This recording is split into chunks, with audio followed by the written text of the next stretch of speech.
Hello, wonderful pinball people. I'm Davey from Stumblor Pinball. This is the Stumblor Workshop in London, UK, and this, as I'm sure you already know, is the Lolly version 3.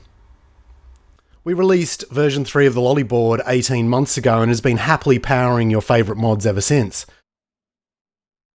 Not one to rest on our laurels, we've been busy building new functionality to make this board even better. We've collaborated again with Melvin from American Pinball to develop the Lolly X, a supercharged version of the Lolly board specifically designed to deal with the requirements of a topper, such as SD card storage and the ability to play sounds. But today we're instead going to be focusing on functionality we're rolling out across the entire Lolly platform. And we're going to be seeing it in action on our new mod for Dungeons & Dragons, the Not Another Mimic mod. Let's get stuck right in.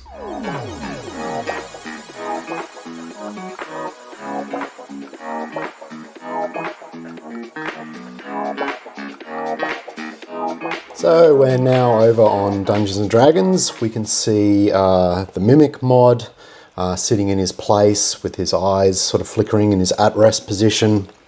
One thing you'll notice that's different from the last time we demonstrated this Mimic mod is that we've made a few improvements for production. He's now sitting on a resin plinth. It's sort of like a dungeon floor with purple drool dripped across the stones, and he's also sitting on a custom purple plastic that replaces the original plastic that goes in the game. He is hooked into the vertical up kicker switch in here, and you can see if I can grab a ball and feed it in there, then he'll trigger and do his animation.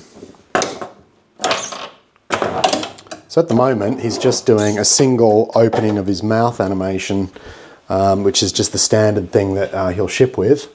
But interestingly, we've made a few improvements to the way that servos can operate in the Lolly version 3, which means you've got a lot more granular control over that animation that he ends up doing. So I'm over onto the Stumblor app here, and I've got the Mimic pulled up. We're on the servo page, which has all the settings for the servo, which is the mouth servo that controls his mouth movement. And you can see that at rest he's at 0 degrees, and when sensor 1 is triggered, he opens up to 180 degrees. And you can see if I click test here, then he performs his mouth opening animation. Now if instead I choose a different value for what to do when that triggers, let's try exact value. So you can see if he'll only open a certain amount if I then choose a much lower value. But instead of exact value, let's try play recorded movement. Now this is interesting because it allows you to input exact values in here and then record what you're doing as part of that process. So if I then click start recording and play a pattern, then when I trigger that animation, he then replays that pattern that I've put in. One of the other really cool features is that pattern can be completely dependent on the microphone of your phone. So if I just click on the microphone button there and then talk, you can see he's now following my mouth movement sounds. Now let's record that and see what happens.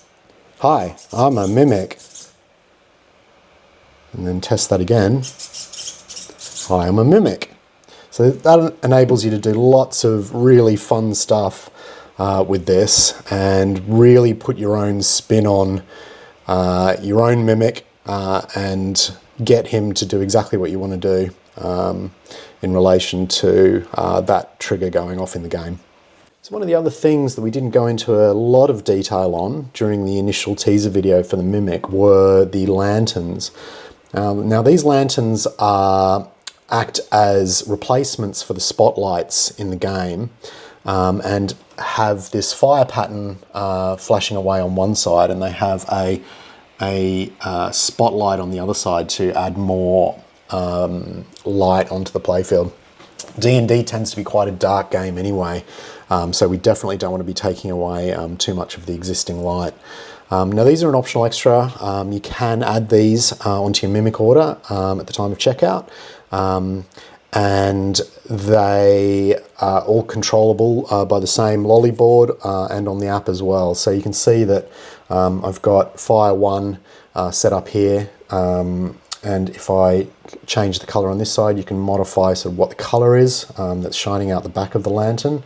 And likewise, the spotlight can be changed as well, depending on sort of what color you want that spotlight to be. When each of those slings is triggered, the lantern changes color to purple, and the spotlight on the other side changes as well.